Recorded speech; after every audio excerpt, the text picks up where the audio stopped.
تیر و کەوانتان بیستووە وەرە بالێرەوە شتێکت پێ بڵێم لە گوناه و خەتەرەیەکی زۆر گەورە ئاگادارت کەمەوە. پیاوێک دەچێتە لای زانایەک پێی دەڵێ قوربان فڵان کەس لە فڵان مەجلیسە قسەی بە تۆ وت و باسی تۆی کرد و زەم و زەمکاری تۆی کرد. زانایەکەش پێی دەڵێت ئەو تیرێکی تێگرتم نەی پێکام، بەڵام تۆ تیرەکەت هەڵگرتەوە و لە دڵت شەقاندم.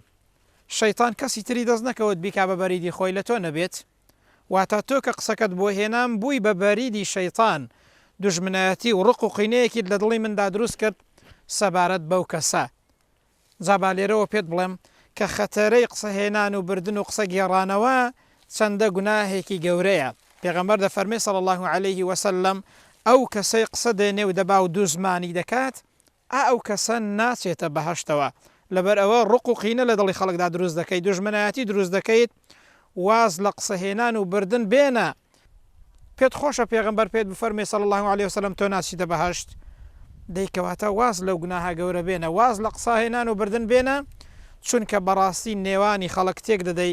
هیوادارم کە ئەوەت بیست و بینیت واز لە قسەهێنان و بردن بێنە، هیچی دیکە نێوانی خەڵک تێک مەدە و دوژمنایەتی و ڕق و قینە لە دڵی خەڵکدا دروست مەکە لە بەرامبەر یەکتریدا.